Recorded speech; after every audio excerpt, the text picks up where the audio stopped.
Pendengar dan pemirsa podcast RR Ritual, senang sekali jumpa lagi bersama kami tim konten media baru di saat ini dan iya, kita di suasana yang sedikit berbeda hari ini, lebih terasa bedanya. Kita tahu bahwa perhatian pemerintah kita untuk memberdayakan ekonomi masyarakat atau warga yang ada di setiap desa atau setiap unsur elemen masyarakat itu berada, dan ini menjadi hal positif yang harusnya kita lihat sebagai sebuah sinergitas yang luar biasa antara pemerintah dengan seluruh masyarakat. Nah, memberdayakan ekonomi masyarakat ini salah satunya. Saat ini saya sudah berada di Ohoy atau Desa Werlilir. Tepatnya saya berada di rumah kediaman Ibu Evi Matruti. Untuk ketahuan Anda bahwa Ibu Evi Matruti ini sendiri menjadi seorang pengrajin batik tulis EVAV. Luar biasa sekali, bisa Anda lihat bahwa beberapa karya juga yang ada di sini merupakan karya yang dihasilkan oleh UMKM milik Ibu Evi Matruti. Kita akan ngobrol bersama-sama dengan Ibu Evi yang sudah berada di sisi kanan saya. Ibu Evi, apa kabar? Baik. Baik ya. Baik, Ini hari ini masih juga proses produksi sementara berlangsung. masih. Masih ya. Iya.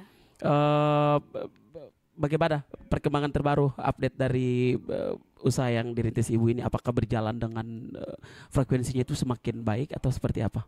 Semakin baik karena ada banyak pesanan juga. Luar biasa. Oke.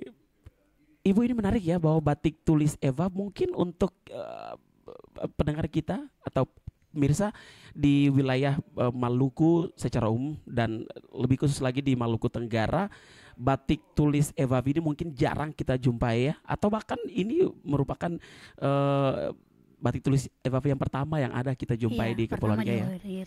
Wow, menarik sekali. Berarti Ibu, batik tulis Eva pertama kali di sini sejak kapan ini mulai berdiri? Sejak tahun 2021. 2000. Berarti tercatat sekitar 4 tahun ya 4 tahun. untuk batik tulis Eva Eva. ini melakukan kegiatan produksi. Baik, Ibu Evi, pertama kali ide untuk membentuk atau apa ya, membuat usaha batik tulis Eva ini alasannya atau mungkin terinspirasi oleh UMKM lain yang ada di luar wilayah kita atau seperti apa? Kalau yang pertama kali kita batik tulis EWAF di Iya. Werlilir, Iya. kita pertama kali kan tahun 2021. Itu kita ikut BIMTEK di Kota Tual. Itu Oke. diselenggarakan oleh Partai Gerindra. Di situ kita ada 20 orang dari kecamatan kecil. Oke. Nah, kalau yang di Werlilir cuma kita 5 orang. Oke. Kita jalan sampai sekarang dan sudah terbentuk 20 anggota. Oke, jadi dari batik tulis Eva ini sudah keanggotanya sudah sekitar 20. 20. Wow, luar biasa ya. Artinya masyarakat kita mulai apa ya, punya kegemaran dalam artian untuk memperbaiki ekonomi keluarga juga dengan hal seperti ini, atau batik tulis Eva ini tentu akan mendapatkan ya income sendiri ya untuk keluarga, dan akhirnya tanpa sadar keadaan ekonomi keluarga makin membaik. Ibu Evi, Amin. menarik. Sejak mengikuti BIMTEK dan akhirnya mulai membentuk batik tulis Eva ini sendiri ya. Ibu Evi sebelumnya pernah, selain BIMTEK ya, pernah belajar atau mungkin secara otodidak skill yang Ibu dapat untuk apa ya, produksi batik tulis Eva ini sendiri? Tidak pernah, karena dulu punya usaha salon. Oke. Kecantikan. Iya. Tapi karena mungkin ada niat tuh, Ah. kenapa orang Jawa bisa, kita orang Keik atau orang Timur tidak bisa Oke. ya. Jadi dengan inspirasi itu ya kita sesuai bakat. Jadi kita buat batik tulis ini. Iya. Baik, ini menarik ya. Ternyata terinspirasi juga dari daerah-daerah lain yang lebih banyak memproduksi batik tulis daerah mereka sendiri ya. Dan kali ini kita bisa lihat, pendengar kami ajak Anda, kita bisa lihat karya dari Ibu Evi di tempat ini, bahwa akhirnya kita bisa lihat batik yang kita pakai untuk warga sekitar juga biasa sering pakai juga untuk kepentingan acara tertentu. Ini bisa didesain langsung. bagaimana cara kerja Ibu batik tulis evafnya ini sendiri dari proses pertama kali mungkin dari polanya dibuat sendiri atau seperti apa cara kerja cara memproduksi sebuah batik misalnya yang kita lihat saat ini Ibu? Kalau kita kerja batik tulis ini agak repot ya. Oke. Iya, tidak sama dengan batik cap. Ini butuh proses. Iya. Jadi dari mendesain motif, Mhm. habis itu kita mencanting pakai lilin malam, Mencanting pakai lilin Lilin malam. malam. Oke. habis itu kita pencoletan. Ini contohnya kayak pencoletan warna di Iya, motif iya. yang kita canting ini. Iya. Habis itu kita water glass. Water glass itu untuk mempertahankan warna. Oke, namanya water glass ya. Iya. Habis itu kita nembok. Nembok itu kita Lebih dekat ya ke mikrofonnya Kalau boleh Bu? Iya, kalau ya, kita oke. nembok, kita tutup lagi dengan lilin malam. Oke. Warnanya. Mhm. Boleh. Kenapa harus tutup dengan lilin malam Ibu? Boleh kalau kita buat warna dasar Mhm, kain mhm. tidak merembes ke warna yang Warna yang kita- lain. ya, Oke. itu kegunaannya.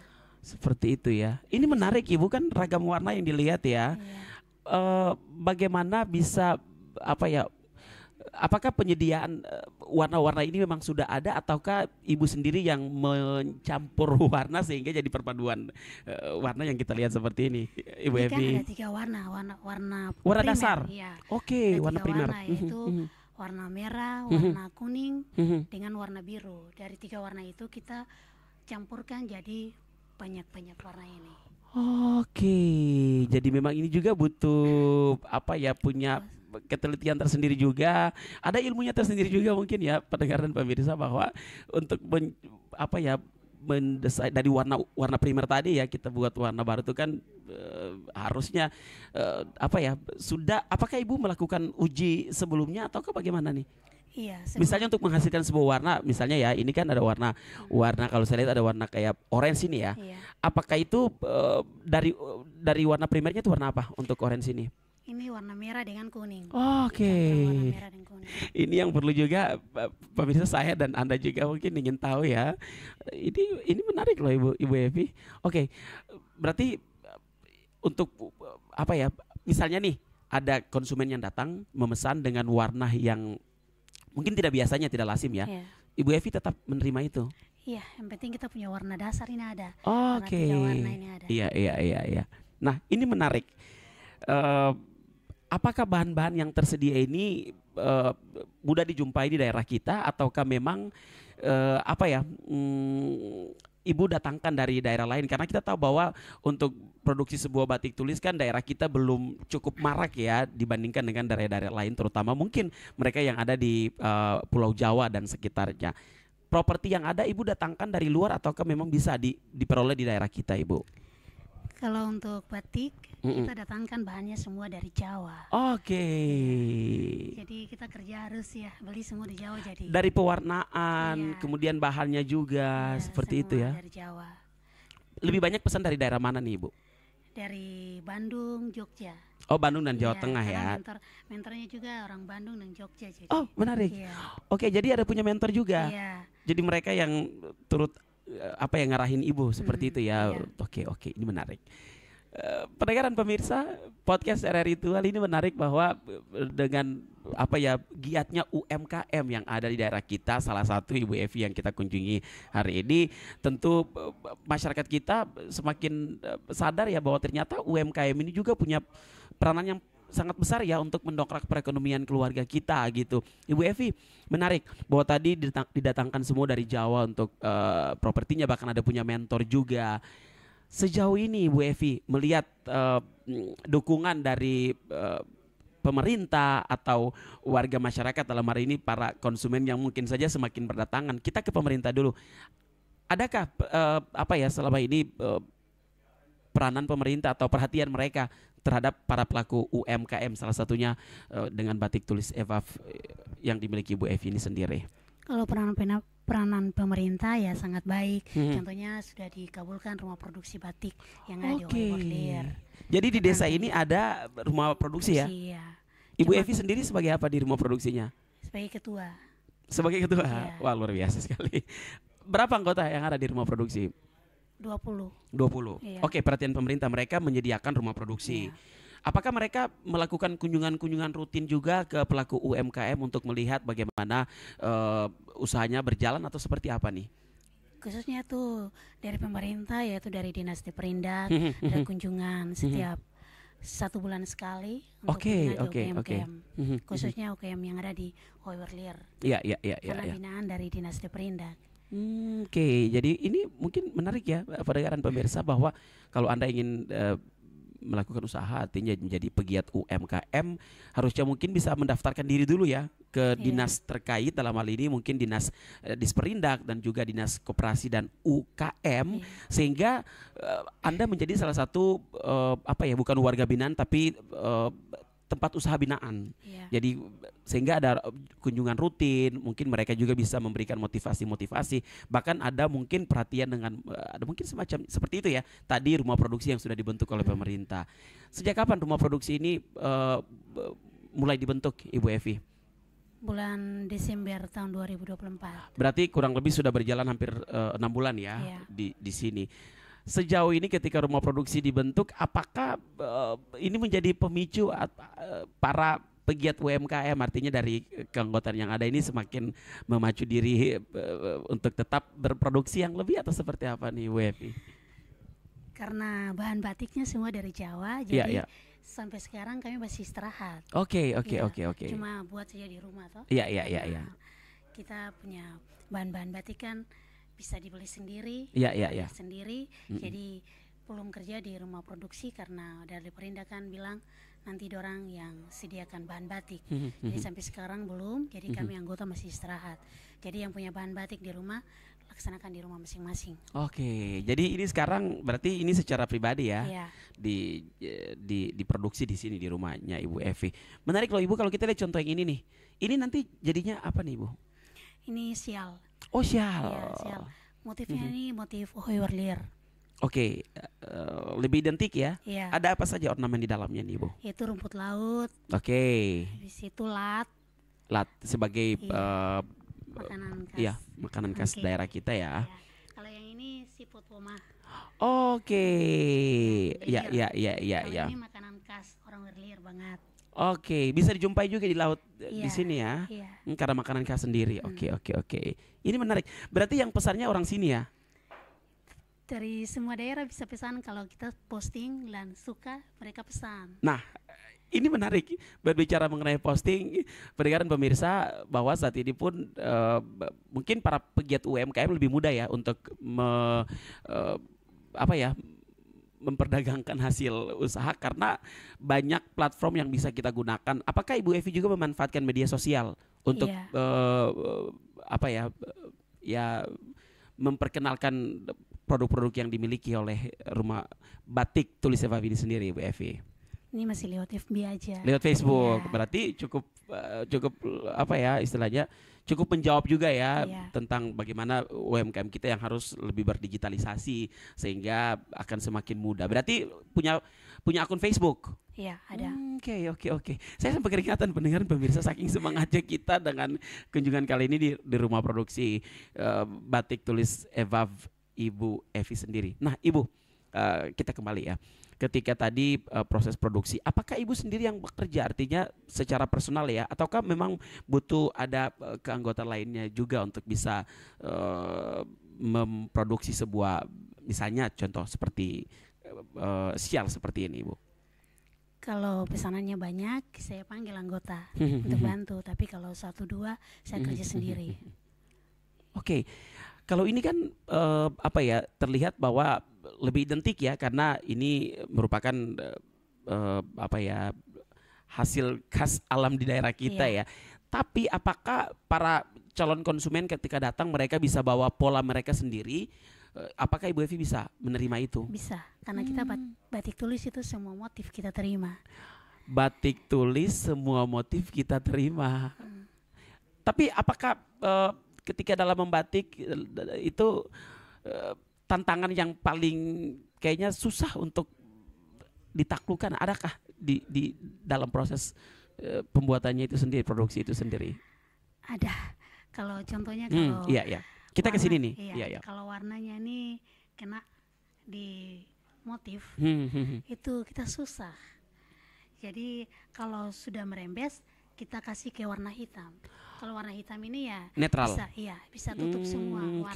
Oke. Oh, warna hitam itu ya dia bisa menutupi semua Jadi warna kalau ya. kita mencanting, kalau contohnya kayak gini. Iya. Nah, cantingnya kalau tumpah merembes toh. Nah, ini kita kalau cuci kasih keluar lilinnya, itu namanya kalau orang Jawa bilang ngelorot. Kalau pas keluar lilin, ini nanti kan timbul nih warna putih. Nah, Nanti kita kasih warna hitam, boleh tutup nih. Nanti kita tutup lagi dengan lilin motif yang lain. Nanti yang ini tidak. Iya. Gitu. Menarik loh pendengar dan pemirsa, bahwa akhirnya saya juga mungkin Anda akhirnya tahu bagaimana cara bisa memproduksi sebuah hasil dari batik tulis ini sendiri ya. Berarti butuh orang yang memang benar-benar harus teliti ya. Iya. Karena kita buatnya itu per item ya. Kira-kira kalau dari pesanan yang ada itu sudah kurang lebih sudah berapa tahun ini ya berjalan ya? Iya, 4 tahun. 4 tahunan. Pernah terima pesanan yang paling dalam jumlah yang banyak seperti itu? Baru kali ini. Baru kali ini? Iya, 16. 16 ini contohnya ya? Iya. Ini udah selesai atau belum sih? Belum, ini masih, belum ya? Iya, masih dasar. Dalam proses? Ini masih dasar. Belum pewarnaan juga ya? Sudah pewarnaan.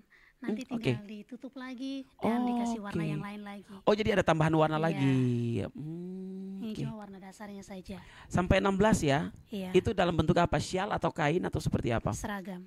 Oh, seragam. Iya. Wow. Oke, menarik. Apakah semua jenis pakaian bisa dipesan? Artinya mungkin kalau saya ingin buat celana atau kemeja, ataukah memang biasanya dalam bentuk kain dulu gitu? Iya, dalam bentuk kain dulu, nanti baru yang pesannya sendiri bawa ke tukang jahit. Oke. Ini menarik. Jadi sesuatu yang jadi referensi baru juga ya buat saya dan Anda pendengar dan pemirsa yang saat ini tengah menyaksikan kami. Ibu Evi, kira-kira ketika sudah kurang lebih 4 tahun berjalan, melihat dan menatap usaha Ibu Evi ini, apakah progresnya itu semakin, trennya itu semakin naik ataukah ya begitu-begitu saja? Kalau menurut saya sih semakin meningkat. Semakin meningkat ya. Mungkin pesanannya agak tidak terlalu banyak ya, karena belum ada rumah produksi kemarin. Tapi dengan manual kayak gini lumayan lah. Dari usaha saya ini bisa menghasilkan anak saya yang sarjana. Wow. Gitu. Ini jadi contoh yang luar biasa, real, bahwa ayo pendengar dan pemirsa, marilah kita ber-UMKM, karena salah satu contoh ya Bu Evi ya, sudah bisa dengan berwirausaha seperti ini, bahkan bisa menyekolahkan putrinya menjadi seorang sarjana. Saya harus berikan apresiasi untuk Ibu Evi karena sangat luar biasa sekali. Ibu Evi, terakhir di obrolan kita kali ini, apa harapan ke depan yang ingin Ibu sampaikan untuk mungkin saja menatap kembali dan sehingga usaha rumah produksi ini bisa berjalan semakin lebih baik lagi ke depan? Harapan saya untuk batik Ewaf yang ada di Warelier, harapan kami cuma satu, yaitu bahan batiknya, karena susah didapatkan di Kei. Jadi harapan saya untuk pemerintah mungkin bisa menyediakan suatu toko gitu untuk menyediakan bahan batik dari kita, untuk IKM bisa membelinya. Itu harapan saya saja. Itu saja Bu. Iya. Harapannya luar biasa ya. Kita berharap semoga mungkin para pelaku usaha yang lainnya, penyedia-penyedia toko kain juga bisa mendatangkan bahan mentah ya, sehingga ini mempermudah para pelaku IKM yang ada di daerah kita untuk bisa memperolehnya, dan semoga hasil produksi semakin banyak dan tentu semakin memberdayakan ekonomi masyarakat, terutama warga desa ini yang merupakan elemen terkecil yang ada di lingkungan kita, dan pada akhirnya akan berdampak secara nasional untuk perekonomian di negara kita. Terima kasih kebersamaan Anda bersama dengan kami di podcast RRI Tual di saat ini. Semoga dengan obrolan kita bersama dengan Ibu Evi, Anda yang lainnya juga, para pendengar dan pemirsa RRI Net, tergerak hati untuk ayo sama-sama yang punya kesempatan untuk berwirausaha, ini menjadi peluang terbaik Anda. Gapai itu untuk kemandirian ekonomi masyarakat yang ada di daerah kita. Sampai jumpa.